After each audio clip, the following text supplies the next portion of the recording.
Are you tired of waiting for your manifestations to come true? Well, I have great news for you. There's a new tool that can help you manifest 100 times faster. It's called the 20-word script, and it's already changing lives. This script alters your DNA, allowing you to tap into the power of the universe and manifest your desires with ease. Check out the link in the description below to learn more and get your hands on this life-changing tool today. Now let's get to our session. During the past several years, I've been so strongly attracted to studying intention that I've read hundreds of books by psychological, sociological, and spiritual writers, ancient and modern scholars, and academic researchers. My research reveals a fairly common definition of intention as a strong purpose or aim, accompanied by a determination to produce a desired result. People driven by intention are described as having a strong will that won't permit anything to interfere with achieving their inner desire. I imagine a sort of pit bull kind of resolve or determination. If you're one of those people with a never-give-up attitude combined with an internal picture that propels you toward fulfilling your dreams, you fit this description of someone with intention. You are, most likely, a superachiever and probably proud of your ability to recognize and take advantage of opportunities that arise. For many years, I've held a similar belief about intention. In fact, I've written and spoken often about the power of intention being just what I've described above. Over the past quarter of a century, however, I've felt a shift in my thinking from a purely psychological or personal growth emphasis toward a spiritual orientation where healing, creating miracles, manifesting, and making a connection to divine intelligence are genuine possibilities. This hasn't been a deliberate attempt to disengage from my academic and professional background, but rather a natural evolution that's been unfolding as I began to make more conscious contact with spirit. My writing now emphasizes my belief that we can find spiritual solutions to problems by living at higher levels and calling upon faster energies. In my mind, intention is now something much greater than a determined ego or individual will. It's something almost totally opposite. Perhaps this comes from shedding many levels of ego in my own life, but I also feel the strong influence of two sentences I read in a book by Carlos Castaneda. In my writing life, I've often come across something in a book that starts a thought germinating in me that ultimately compels me to write a new book. At any rate, I read these two sentences in Castaneda's final book, The Active Side of Infinity, while I was waiting to have a cardiac procedure to open one clogged artery leading into my heart that had caused a mild heart attack. Castaneda's words were, quote, "Intent is a force that exists in the universe. When sorcerers, that is, those who live of the source, beckon intent, it comes to them and sets up a path for attainment, which means that sorcerers always accomplish what they set out to do," unquote. When I read those two sentences, I was stunned by the insight and clarity it gave me about the power of intention. Imagine that intention is not something you do, but rather a force that exists in the universe as an invisible field of energy. I had never even considered intention in this way before reading Castaneda's words. I wrote those two sentences down, and then I had them printed on a card and laminated. I carried the laminated card with me into the catheter lab for my minor surgical procedure. And as soon as I could, I began talking about the power of intention to anyone who would listen. I made intention a part of every speech I gave. I immersed myself in this idea to use it, not only for my own healing, but to help others use the power of intention to carry them where they're fully equipped to go. I had experienced what is called satori, or instant awakening, and was intent on offering this insight to others. It had become clear to me that accessing the power of intention relieved so much of the seemingly impossible work of striving to fulfill desires by sheer force of will. Since that defining moment, I've thought of the power of intention in virtually all of my waking hours, and books, articles, conversations, telephone calls, items arriving in my mailbox, and arbitrary works I might be looking at in a bookstore all seem to conspire to keep me on this path. So here it is. The power of intention. I hope this book will help you view intention in a new way, and also to make use of it in a manner that leads you to define yourself as Patanjali suggested more than 20 centuries ago. Dormant forces, faculties, and talents come alive, and you discover yourself to be a greater person by far than you ever dreamed yourself to be. Patanjali's two words, dormant forces, kick-started me in the direction of writing about intention. Patanjali was referring to forces that appear to be either non-existent or dead, and he was referring to the powerful energy a person feels when inspired. If you've ever felt inspired by a purpose or calling, you know the feeling of spirit working through you. Inspired is our word for inspirited. I've thought long and hard about the idea of being able to access seemingly dormant forces to assist me at key times in my life to achieve an inner burning desire. What are these forces? Where are they located? Who gets to use them? Who's denied access? And why? Questions like these have propelled me to research and write this book and subsequently arrive at a totally new perspective on intention. At this point, as I'm writing about my excitement of realizing a long obscured truth, I know that intention is a force that we all have within us. Intention is a field of energy that flows invisibly beyond the reach of our normal, everyday, habitual patterns. It's there even before our actual conception. We have the means to attract this energy to us and experience life in an exciting new way. The meaning of omnipresent intention. Try imagining a force that's everywhere. There's no place that you can go where it isn't. It can't be divided and is present in everything you see or touch. Now extend your awareness of this infinite field of energy beyond the world of form and boundaries. This infinite and visible force is everywhere, so it's in both the physical and the non-physical. Your physical body is one part of your totality emanating from this energy. At the instant of conception, intention sets in motion how your physical form will appear and how your growing and aging process will unfold. It also sets in motion your non-physical aspects, including your emotions, thoughts, and disposition. In this instance, intention is infinite potential, activating your physical and non-physical appearance on Earth. You formed out of this omnipresent to become present in time and space. Because it's omnipresent, this energy field of intent is accessible to you after your physical arrival here on Earth. The only way you deactivate this dormant force is by believing that you're separate from it. Activating intention means rejoining your source and becoming a modern-day sorcerer. Being a sorcerer means attaining the level of awareness where previously inconceivable things are available. As Carlos Castaneda explained, the task of sorcerers was to face infinity, or intention, and they plunged into it daily as a fisherman plunges into the sea. Intention is a power that's present everywhere as a field of energy. It isn't limited to physical development. It's the source of non-physical development as well. This field of intention is here, now, and available to you. When you activate it, you begin to feel purpose in your life, and you'll be guided by your infinite self. As you make your metaphorical bow to this power, recognize that you're bowing to yourself. The all-pervading energy of intention pulses through you toward your potential for a purposeful life. How you came to experience yourself as disconnected from intention. If there's an omnipresent power of intention that's not only within me, but in everything and everyone, then we're connected by this all-pervading source to everything and everyone, and to what we'd like to be and what we'd like to have and what we want to achieve, and to everything in the universe that will assist us. All that's required is realigning ourselves and activating intention. But how did we get disconnected in the first place? How did we lose our natural ability to connect? Lions, fish, and birds, they don't get disconnected. The animal, vegetable, and mineral worlds are always connected to their source.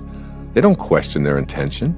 We humans, however, with our capability for presumably higher brain functions, have something we refer to as ego, which is an idea that we construct about who and what we are. Ego is made of 6 primary ingredients that account for how we experience ourselves as disconnected. By allowing ego to determine your life path, you deactivate the power of intention. Briefly, here are the 6 ego beliefs. I've written more extensively about them in several of my previous books, most notably Your Sacred Self. 1. I am what I have. That is, my possessions define me. 2. I am what I do. That is, my achievements define me. 3. I am what others think of me.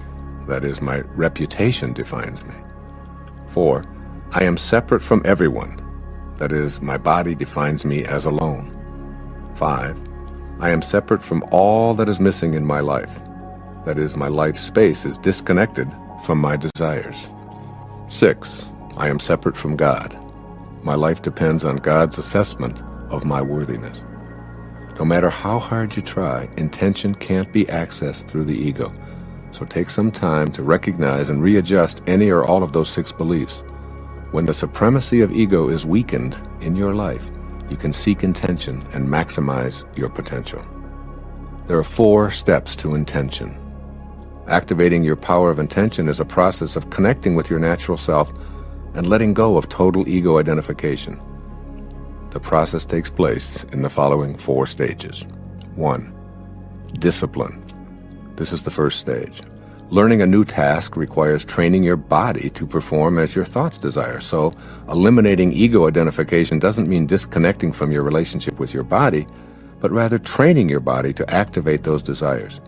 You do that with practice, exercise, non-toxic habits, healthy foods, and so on. 2. Wisdom is the second stage. Wisdom, combined with discipline, fosters your ability to focus and be patient as you harmonize your thoughts, your intellect, and your feelings with the work of your body. We send our children off to school telling them, be disciplined and use your head. And then we call this an education, but it falls far short of mastery. 3. The third stage is love. After disciplining the body with wisdom and intellectually studying a task, this process of mastery involves loving what you do and doing what you love. In the world of sales, I call it falling in love with what you're offering and then selling your love or enthusiasm to potential customers. When learning to play tennis, it involves practicing all of the strokes while studying strategies for playing the game. It also involves enjoying the feeling of hitting the ball and being on the tennis court and everything else about the game. And the final stage, 4, surrender. This is the place of intention. This is where your body and your mind aren't running the show, and you move into intent. You relax. You allow yourself to be carried by the same power that turns acorns into trees, blossoms into apples, and microscopic dots into human beings. When you surrender, you lighten up and can consult with your infinite soul. Then the power of intention becomes available to take you wherever you feel destined to go.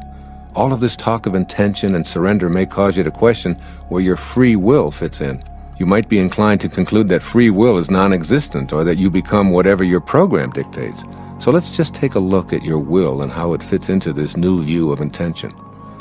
As you listen to the next 2 sections, please keep an open mind, even if what you hear conflicts with what you've believed all of your life. Intention and your free will are paradoxical. A paradox is seemingly absurd or a contradictory statement, even if well-founded. Intention and free will certainly qualify as being paradoxical. They conflict with many a preconceived notion of what's reasonable or possible. How can you possess free will and also have intention shaping your body and your potential? You confuse this dichotomy by choosing to believe in the infinity of intention and in your capacity to exercise free will. You know how to think rationally about the rules of cause and effect, so try your intellect out on this. Obviously, it's impossible to have 2 infinites, for then neither would be infinite. Each would be limited by the other. You can't divide infinite into parts. Essentially, infinite is unity, continuity, or oneness, like the air in your home. Where does the air in your kitchen stop and the air in your living room begin? Where does the air inside your home stop and the air outside start? How about the air you breathe in and out? Air may be the closest we can come to understanding the infinite, universal, omnipresent spirit. Somehow, you must travel in thought beyond the idea of your individual existence to the idea of a unity of universal being, and then beyond this to the idea of a universal energy. When you think of part of a whole being in one place and part in another, you've lost the idea of unity. And, keeping an open mind, as I beseeched you to do earlier, get this. At any moment in time, all spirit is concentrated at the point where you focus your own attention. Therefore, you can consolidate all creative energy at a given moment in time. This is called your free will at work. Your mind and your thoughts are also thoughts of the divine mind. Universal spirit is in your thoughts and in your free will. When you shift your thoughts from spirit to ego, you seem to lose contact with the power of intention. Your free will can either move with universal spirit and its unfolding, or away from it toward ego dominance. As it moves away from spirit, life appears to be a struggle. Slower energies flow through you, and you may feel hopeless and helpless and lost. You can use your free will to rejoin higher, faster energies. The truth is that we do not create anything alone. We are all creatures with God. Our free will combines and redistributes what's already created. You choose. Free will means that you have the choice to connect to spirit or not. So the answer to the question, do I have a free will, and is intention working with me as an all-pervasive universal force, is yes. Can you live with this paradox? If you think about it, you live with a paradox in every moment of your existence. At the same exact instant that you're a body with beginnings and ends, with boundaries and a definition in time and space, you're also simultaneously an invisible, formless, unlimited thinking and feeling being, a ghost in the machine, if you will. Which are you? Matter or essence? Physical or metaphysical? Form or spirit? The answer is both, even though they appear to be opposites. Do you have a free will?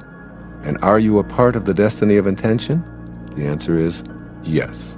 Fuse this dichotomy, blend the opposites, and live with both of these beliefs. Begin the process of allowing spirit to work with you and link up to the field of intention. Combining free will with intention. In mathematics, two angles that are said to coincide fit together perfectly. The word coincidence does not describe luck or mistakes. It describes that which fits together perfectly. By combining free will with intention, you harmonize with universal mind. Rather than operating in your own mind outside of this force called intention, your goal may very well be, as you listen to this program, to work at being in harmony at all times with intention. When life appears to be working against you, when your luck is down, when the supposedly wrong people show up, or when you slip up and return to old, self-defeating habits, recognize the signs that you're out of harmony with intention. You can and will reconnect in a way that will bring you into alignment with your own purpose. For example, when I write, I open myself to the possibilities of universal spirit and my own individual thoughts, collaborating with fate to produce a helpful, insightful program. Here's an example of how intention collaborates with life circumstances to produce what we need.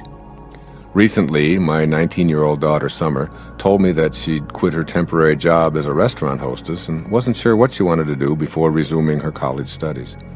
I asked her what made her feel most purposeful and happy, and she said it was teaching horseback riding to young children, but she refused to return to the old barn where she'd worked a year before because she really felt unappreciated, overworked, and underpaid.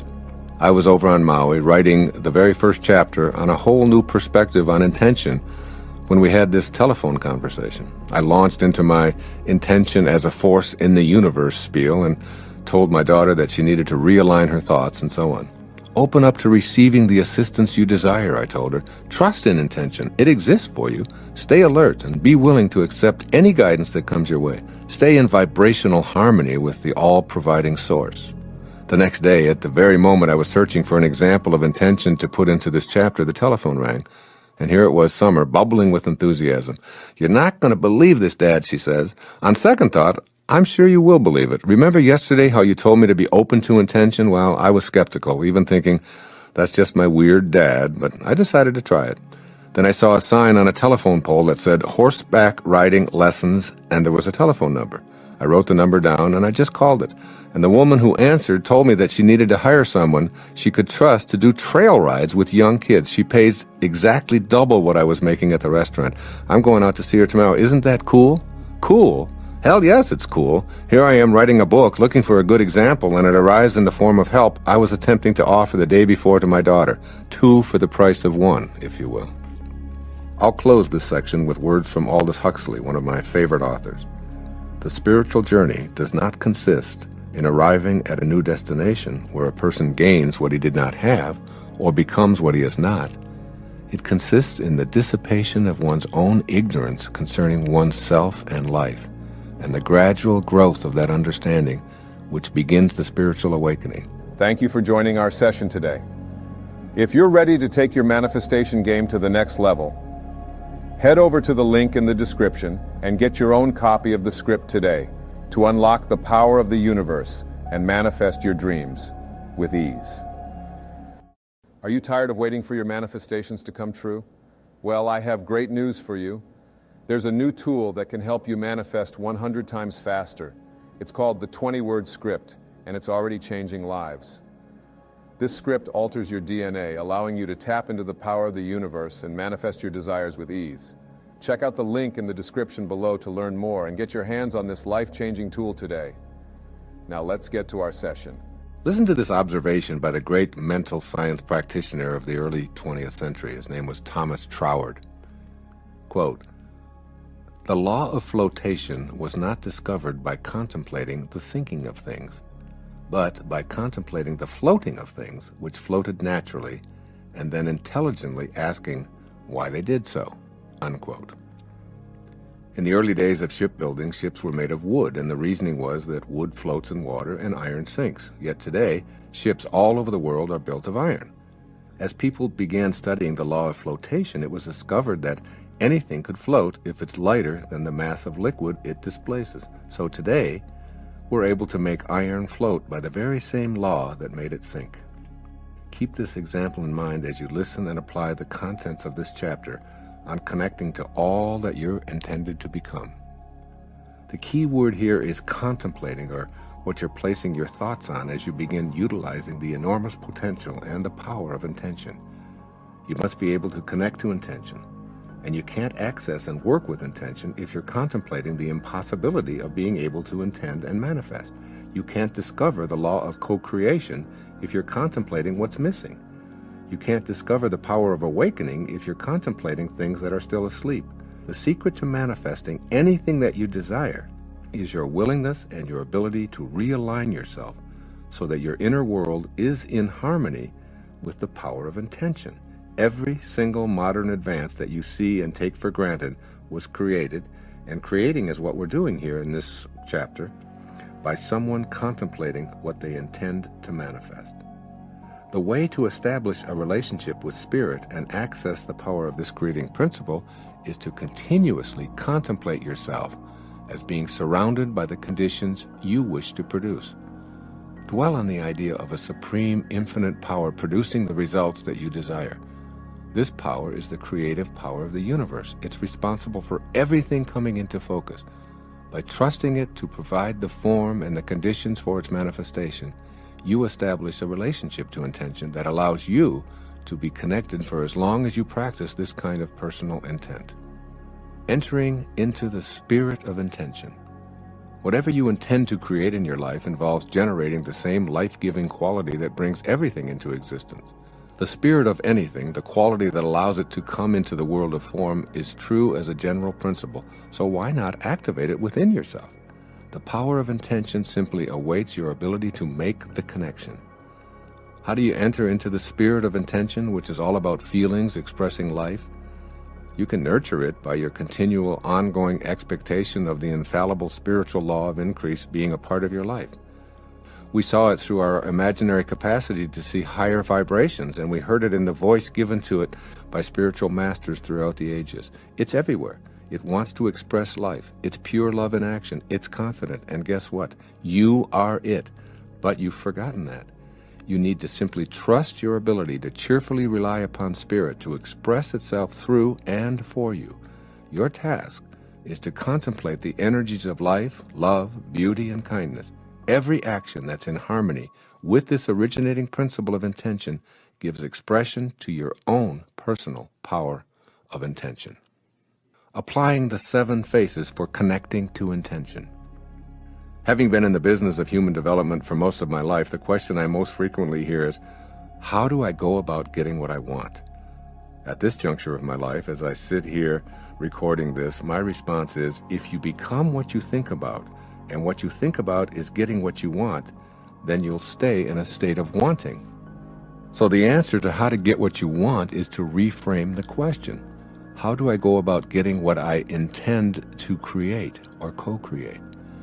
My answer to that question is in the remainder of this chapter, but my short answer is this. You get what you intend to create by being in harmony with the power of intention, which is responsible for all of creation. Underline that in your mind. I'll say it again. You get what you intend to create by being in harmony with the power of intention, which is responsible for all of creation. So, begin to remove that ego burden from your shoulders and reconnect to intention. When you lay your ego aside and return to that from which you originally emanated, you'll begin to immediately see the power of intention working with, for, and through you in a multitude of ways. Here are those 7 faces revisited to help you to begin to make them a part of your life. First, be creative. Being creative means trusting your own purpose and having an attitude of unbending intent in your daily thoughts and activities. Staying creative means giving form to your personal intentions. A way to start giving them form is to literally put them in writing. For instance, in my writing space here on Maui, I've written out my intentions, and here are a few of them that stare at me each day as I write. My intention is for all of my activities to be directed by Spirit. My intention is to love and radiate my love to my writing and any who might hear these words. My intention is to trust in what comes through me and to be a vehicle of Spirit, judging none of it. My intention is to recognize the Spirit as my source and to detach from my ego. My intention is to do all that I can to elevate the collective consciousness to be more closely in rapport with the Spirit of the originating supreme power of intention. To express your creativity and put your own intentions into the world of the manifest, I recommend that you practice something called japa, a technique first offered by the ancient Vedas. Japa meditation is the repetition of the sound of the names of God while simultaneously focusing on what you intend to manifest. Repeating the sound within the name of God while asking for what you want generates creative energy to manifest your desires. And your desires are the movement of the universal mind within you. Now you may be skeptical about the feasibility of such an undertaking. Well, I ask you to open yourself up to this idea of japa as an expression of your creative link to intention. I won't describe the method in depth here because I've written an entire book about it with an accompanying CD by Hay House called Getting in the Gap, Making Conscious Contact with God Through Meditation, and I urge you to read that and practice it. For now, just know that I consider meditating and practicing japa essential in the quest to realign yourself with the power of intention. That power is creation, and you need to be in your own unique state of creativity to collaborate with the power of intention. Meditation and japa are surefire ways to do so. Secondly, be kind. A fundamental attribute of the supreme originating power is called kindness. All that's manifested is brought here to thrive. It takes a kindly power to want what it creates to thrive and multiply. Were this not the case, then all that's created would be destroyed by the same power that created it. In order to reconnect to intention, you must be on the same kindness wavelength as intention itself. Make an effort to live in cheerful kindness. It's a much higher energy than sadness or malevolence, and it makes the manifestation of your desires possible. It's through giving that we receive. It's through acts of kindness directed toward others that our immune systems are strengthened and even our serotonin levels increased. This idea of extending kindness is particularly relevant in how you deal with people who are helpless, elderly, mentally challenged, poor, disabled, and so on. These people are all part of God's perfection. They too have a divine purpose, and since all of us are connected to each other through Spirit, their purpose and intent is also connected to you. Extend thoughts of kindness everywhere. Practice kindness towards earth by picking up a piece of litter that's on your path, or saying a silent prayer of gratitude for the existence of rain, the color of flowers, or even the paper that you hold in your hand that was donated by a tree. The universe responds in kind to what you elect to radiate outward. If you say with kindness in your voice and in your heart, "How may I serve you?" the universe's response will be, "How may I serve you as well?" It's called attractor energy. It's this spirit of cooperation with all of life that emerges from the essence of intention. And this spirit of kindness is one that you must learn to match if connecting back to intention is your desire. My daughter Summer has written from her experience about how small acts of kindness go a long way. Here's what she said in an essay she wrote. I was getting off the turnpike one rainy afternoon and I pulled up to the toll booth while fumbling through my purse. The woman smiled at me and said, "The car before you has paid your toll." I told her I was traveling alone and extended my money. She replied, Yes, the man instructed me to tell the next person who came to my booth to have a brighter day. That small act of kindness did give me a brighter day. I felt so moved by someone I would never know, I began to wonder how I could brighten someone else's day. I called my best friend and told her about my paid toll. She said she'd never thought of doing that, but it was a great idea. She goes to the University of Kentucky and decided to pay for the person behind her every day on her way to school as she exits the toll road. I laughed at her sincerity. "You think I'm kidding," she said, "but like you said, it's only 50 cents. As we hung up, I wondered if the man who paid my toll even fathomed that his thoughtfulness would travel all the way to Kentucky. I had an opportunity to extend kindness at the supermarket one day when I had my cart filled to the top with food that my roommate and I would share over the next 2 weeks. The woman behind me had an antsy toddler and not nearly as much in her cart as I had. I said to her, "Why don't you go first? You don't have nearly as much as I do." The woman looked at me as if I just sprouted extra limbs or something. She replied, "Thank you so much. I haven't seen many people around here be thoughtful of another person. We've moved here from Virginia and are considering moving back because we're questioning whether this is the right place to raise our 3 children." Then she told me that she was about ready to give up and move back home, even though it would create a huge financial strain on her family. She said, "I'd promised myself if I didn't see a sign by the end of today, I was going to demand that we move back to Virginia. You are my sign." She thanked me, smiling as she left the store. I was flabbergasted, realizing that such a small gesture impacted a whole family. The clerk said as she was checking me out, "You know what, girl? You just made my day." I walked out smiling, wondering how many people my act of kindness would affect. The other day, I was getting a breakfast sandwich and coffee and thought my coworkers might like some donuts. The 4 guys I work with at the stables live in little apartments at the front of the barns. None of them have a car, but they share a bike. I explained to them that the donuts were for them. The look of gratitude on each of their faces was rewarding in an immeasurable way. I haven't really worked here all that long, and I think that those 12 small donuts helped to break the ice a little bit. My small act of kindness turned into something huge as the week went on. We started looking out for one another more carefully and working like a team. The third way to connect to intention is to be love. Ponder these words thoughtfully. God is love, and he that dwelleth in love dwelleth in me, and I in him.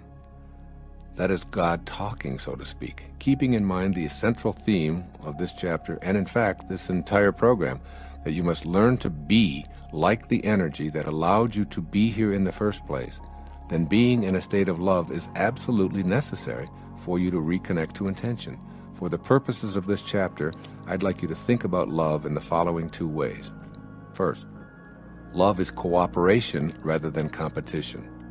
What I'd like you to be able to experience right here in physical form on planet Earth is the essence of the spiritual plane. If this were possible, it would mean that your very life is a manifestation of love.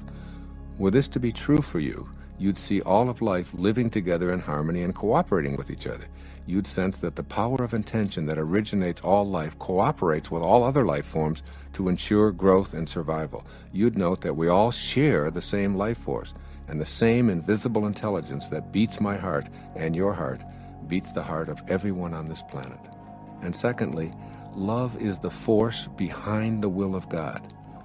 I'm not suggesting the kind of love that we define as affection or sentiment, nor is this kind of love a feeling that seeks to please and press favors on others. Imagine a kind of love that is the power of intention, the very energy that is the cause behind all of creation. It's the spiritual vibration that carries divine intentions from formless to concrete expression. It creates new thought form, changes matter, vivifies all things, and holds the cosmos together beyond time and space. It's in every one of us. It is what God is. Our fourth way of reconnecting to intention. Be beauty. Emily Dickinson once wrote, "Beauty is not caused, it is." As you awaken to your divine nature, you'll begin to appreciate beauty in everything you see and touch and experience. You were brought into this world from that which perceived you as an expression of beauty. It couldn't have done so if it thought you to be otherwise. For if it has the power to create, it also possesses the power not to do so. The choice to do so is predicated on the supposition that you're an expression of loving beauty. This is true for everything and everyone that emanates from the power of intention. Here's a favorite story of mine that illustrates appreciating beauty where you once didn't. It was told by Guru Mai in her beautiful book, Kindle My Heart. Quote, There was a man who did not like his in-laws because he felt they took up more space in the house than they should. He went to a teacher who lived nearby, as he had heard a lot about him, and he said, "Please, please do something. I cannot bear my in-laws anymore. I love my wife, but my in-laws, never. They take up so much space in the house. Somehow I feel that they're always in my way." Well, the teacher asked him, "Do you have some chickens?" "Yes, I do," he said. "Then put all of your chickens inside the house." He did what the teacher said and then went back to him, and the teacher asked, "Is the problem solved?" He said, "No, it's worse." "Do you have any sheep?" he asked. "Yes." "Well, bring all the sheep inside." He did so, and he returned to the teacher. He said, "Is the problem now solved?" He said, "No, it's getting worse." He says, "Well, then do you have a dog?" He said, "Well, yes, I have. I have several." "Well," he said, "take all of those dogs back into the house." Finally, the man ran back to the teacher and said, "I came to you for help, but you're making my life worse than ever." The teacher said to him, "Now send all the chickens, the sheep, and the dogs back outside." The man went home and emptied the house of all the animals. There was so much space, he went back to the teacher. "Thank you," he said. "Thank you.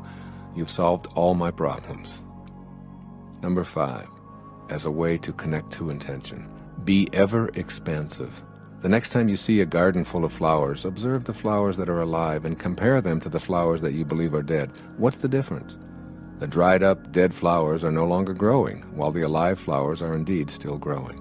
The all-emerging universal force that intended you into beingness and commences all of life is always growing and perpetually expanding. As with all 7 of these faces of intention, by reason of its universality, it must have a common nature with yours. By being in a state of ever-expanding and growing intellectually, emotionally, and spiritually, you're identifying with the universal mind. 6th, be abundant. Intention is endlessly abundant. There's no scarcity in the universal invisible world of spirit. As you contemplate connecting to intention, know in your heart that any attitude that you have that reflects a scarcity consciousness will hold you back. A reminder here is in order. You must match intention's attributes with your own in order to capitalize on those powers in your own life. When you shift to an abundance mindset, you repeat to yourself over and over and over again that you're unlimited because you emanated from the inexhaustible supply of intention. As this picture solidifies, you begin to act on this attitude of unbending intent. There's no other possibility. We become what we think about, and as Emerson reminded us, quote, "The ancestor to every action is a thought," unquote. As these thoughts of plenitude and excessive sufficiency become your way of thinking, the all-creating force to which you're always connected will begin to work with you, in harmony with your thoughts, just as it worked with you in harmony with your thoughts of scarcity. If you think you can't manifest abundance into your life, you'll see intention agreeing with you and assisting you in the fulfillment of meager expectations. I personally seem to have arrived into this world fully connected to the abundance attributes of the spiritual world from which I emanated. As a child growing up in foster homes with poverty consciousness all around me, I was the richest kid in the orphanage, so to speak. I always thought I could have more money jingling in my pockets. I pictured it there, and I consequently acted on that picture.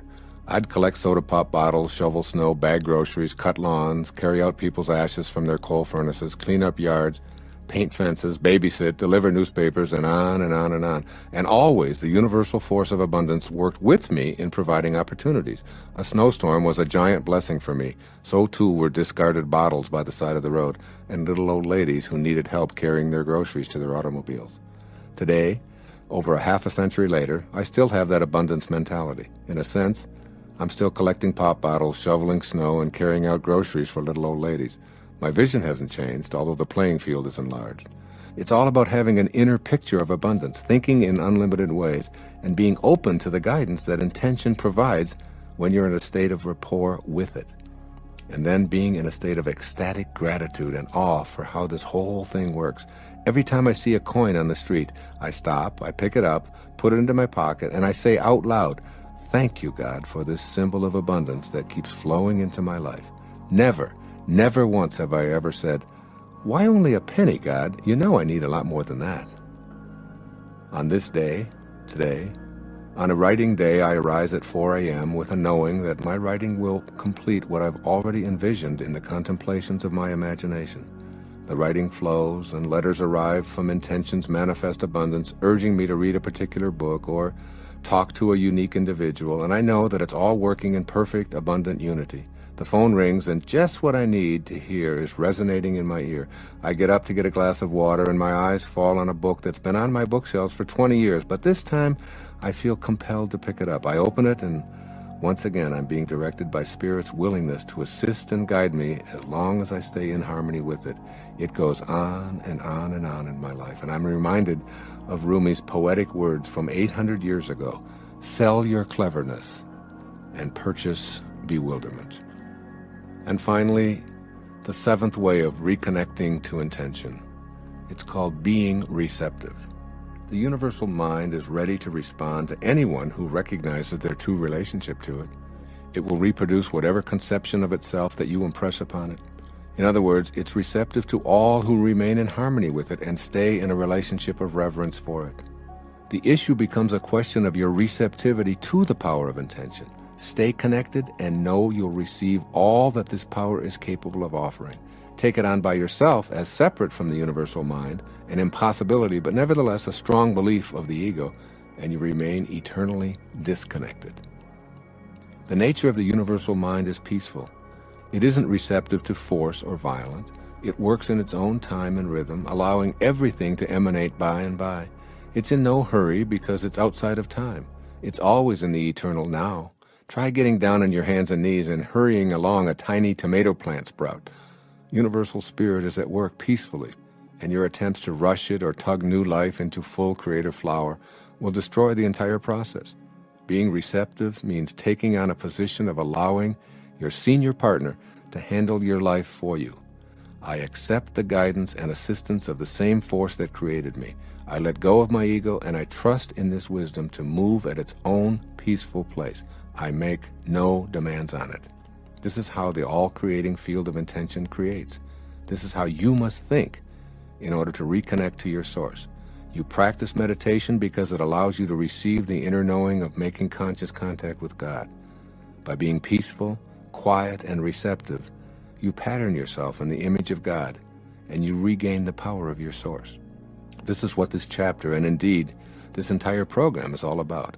That is, tapping into the essence of originating spirit, emulating the attributes of the creative force of intention, and manifesting into your life anything that you desire that's consistent with the universal mind, which is creativity, kindness, love, beauty, expansion, abundance, and peaceful receptivity.